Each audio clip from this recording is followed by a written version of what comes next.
जय हिंद दोस्तों, नमस्कार। नेचर आईएएस एकेडमी की यूट्यूब चैनल में आपका फिर से स्वागत है। और आज करंट का ही टॉपिक लेकर आया हूँ। वीडियो देरी से आने का मुख्य कारण तबीयत खराब होना है। ठीक है दोस्तों, तो आज अंतर्राष्ट्रीय घटनाक्रम के बारे में हम लोग थोड़ा जानेंगे और अंतर्राष्ट्रीय घटनाक्रम से संबंधित जो भी क्वेश्चन पूछे जाते हैं, जो मेन क्वेश्चन मुझे लगा इम्पॉर्टेंट है, उनको मैंने इस वीडियो में समेटने की कोशिश की है। तो देखिएगा ध्यान से। जैसा पहला क्वेश्चन है दोस्तों, आर्थिक एवं सामाजिक परिषद। ये मैंने दोस्तों यूएनओ जब पढ़ाया, वीडियो देखा ना आप लोग, यूएनओ में बताया था कि ये 6 अंग हैं जो यूएनओ के, उस यूएनओ के 6 अंग में से एक है आपका आर्थिक एवं सामाजिक परिषद। उसमें मैंने बताया था। तो आर्थिक एवं सामाजिक परिषद, इसमें भी अलग अलग देश सदस्य होते हैं। इसमें टोटल 54 सदस्य हैं। कितने हैं दोस्तों? तो 54 सदस्य हैं। 1954 में ये संस्था बनी थी। तो इसमें भारत की अध्यक्षता मिल रही है। भारत को क्या मिल रही है? अध्यक्षता 3 वर्ष के लिए दोस्तों। कितने वर्ष के लिए? वैसे भी यूएनएससी अर्थात सुरक्षा परिषद जो है उसमें 2022 दिसंबर 2022 तक के लिए है और इसमें 3 वर्ष तक रहेंगे। अर्थात ये जनवरी 2022 से स्टार्ट होगी यहाँ पे अपनी, जनवरी 2022 से, और ये चलेगी आपकी दिसंबर 2024 तक। अर्थात 3 वर्ष के लिए ये पुनः क्या मतलब एक बार अध्यक्ष बन रहा है और आर्थिक एवं सामाजिक परिषद का। लेकिन दोस्तों ये याद रखिएगा कि ये केवल अपना देश अकेला नहीं इसका अध्यक्ष बन रहा है, इसके साथ में और भी देश हैं जिसका, जैसे अफगानिस्तान, कजाकिस्तान और ओमान। कौन कौन से दोस्तों? अफगानिस्तान, कजाकिस्तान और ओमान भी साथ में इसके अध्यक्ष बन रहे हैं। और ये भारत के क्षेत्र से है, तो एशिया प्रशांत क्षेत्र से इसमें शामिल हो रहा है। ये 1/3 जो सदस्य होते हैं प्रतिवर्ष इनका चुनाव होता है क्षेत्र के अकॉर्डिंग। तो 1/3 सदस्यों में से भारत शामिल है, तो इसलिए भारत अध्यक्षता करेगा 3 वर्ष के लिए। ये स्थान किसका लेंगे दोस्तों? तो ईरान, पाकिस्तान, सऊदी अरब और तुर्की। इसके पहले तुर्की, सऊदी अरब, पाकिस्तान और ईरान शामिल थे, लेकिन इनका कार्यकाल खत्म हो रहा है और ये 4 देश शामिल हो रहे हैं दोस्तों। ठीक है, तो जैसे और अगला जो है पॉइंट है, ये याद रखना है, यूएनएससी के 5 नए सदस्य। दोस्तों आप लोग जानते ही होंगे कि यूएनएससी में टोटल 15 सदस्य होते हैं, जिसमें से 5 स्थायी सदस्य होते हैं और 10 अस्थायी सदस्य होते हैं। तो जो स्थायी सदस्य हैं वो तो हमेशा स्थायी रहते हैं, लेकिन अस्थायी सदस्य जो हैं उनमें से भारत भी शामिल है। जनवरी से स्टार्ट है, 21 जनवरी से 2021 मतलब, और ये आगे दिसंबर 2022 तक रहेगा। तो ऐसे ही 5 सदस्य और आ रहे हैं जिनका कार्यकाल खत्म हो रहा है, वो समाप्त मतलब वो हट रहे हैं और नए आ रहे हैं। ये 5 सदस्य कौन कौन से हैं? तो अल्बानिया, ब्राज़ील, घाना और गैबन। कौन कौन से दोस्तों? अल्बानिया, ब्राज़ील, घाना और गैबन। ये स्थान किसका किसका लेंगे? तो वियतनाम, ट्यूनीशिया, नाइजर, एस्टोनिया और सेंट विंसेंट। ठीक है दोस्तों, तो ये इनके स्थान पर अब कौन से 5 नए सदस्य बन रहे हैं आप?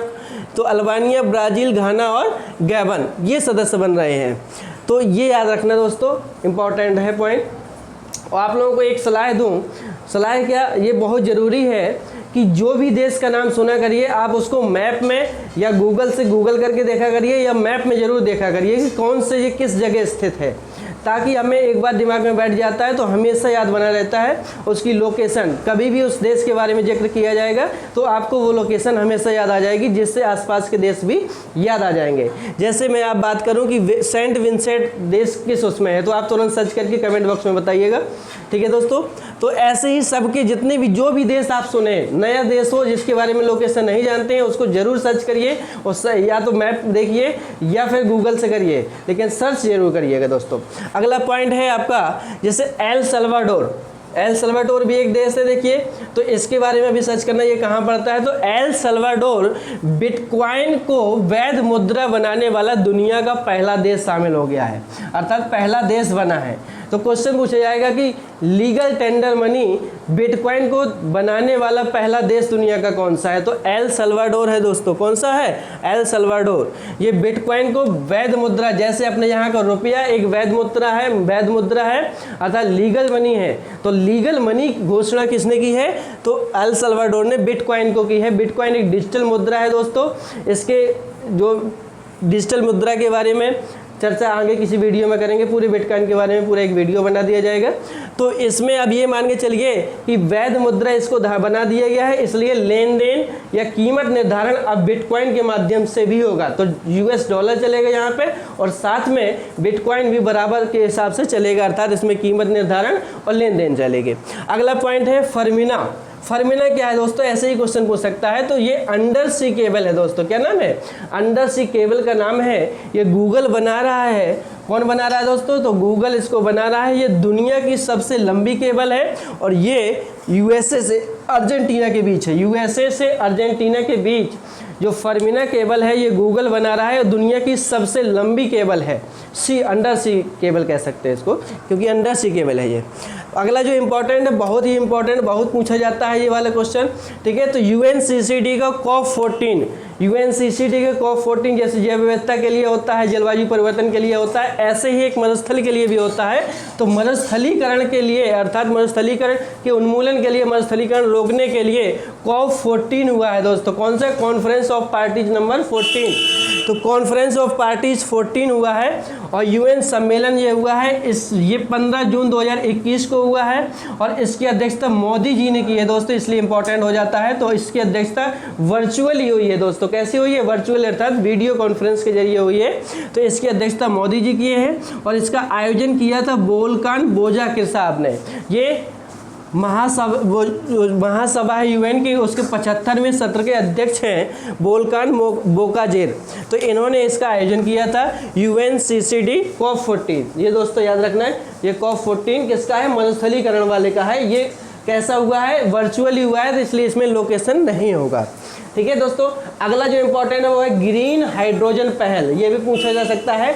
तो ग्रीन हाइड्रोजन पहल क्या है, तो ये ब्रिक्स देशों के साथ 2 दिवसीय सम्मेलन हुआ है, ब्रिक्स देशों के साथ 2 दिवसीय सम्मेलन, जिसका आयोजन या मेजबानी भारत ने की है। किसने की है दोस्तों, तो भारत ने की है।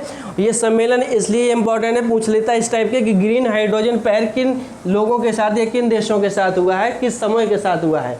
तो ये ब्रिक्स देशों के साथ हुआ है, इसका आयोजन भारत ने मेजबानी की है इसकी। तो ये दोनों याद रखना पॉइंट दोस्तों, ब्रिक्स देशों के साथ भारत मेजबान रहा है और हाइड्रोजन कौन सी, ग्रीन हाइड्रोजन पहल है दोस्तों।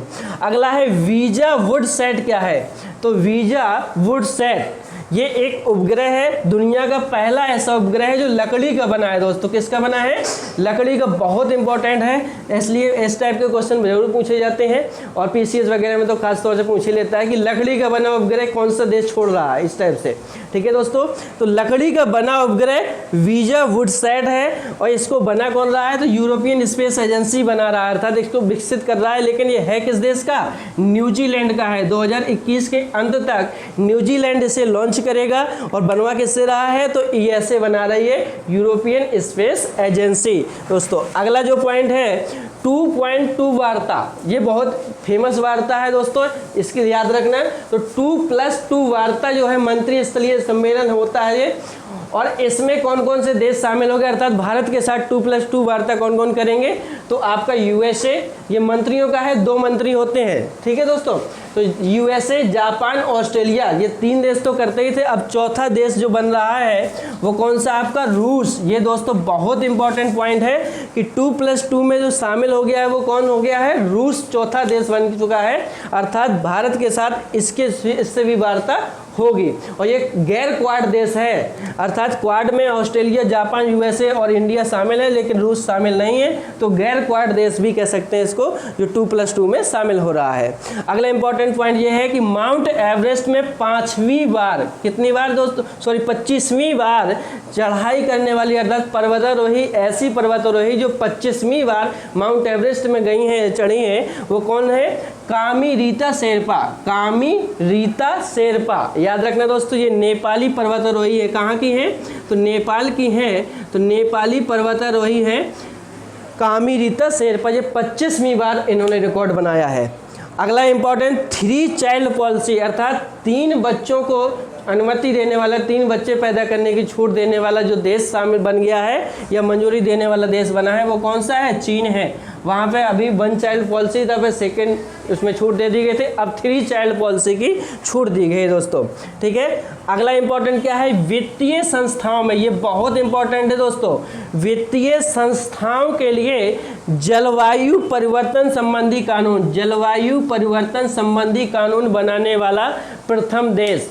तो वित्तीय संस्थाओं, अभी तक जैसे सरकारी संस्थाओं को ही कहा गया था, लेकिन अब ये वित्तीय संस्थाओं को भी इसमें शामिल किया गया है। तो वित्तीय संस्थाओं को जलवायु परिवर्तन कानून के अंतर्गत लाने वाला देश कौन सा हो गया है, न्यूजीलैंड दोस्तों, ये जरूर याद रखिए। तो न्यूजीलैंड वित्तीय संस्थाओं के लिए जलवायु परिवर्तन कानून बनाने वाला प्रथम देश बन चुका है दोस्तों।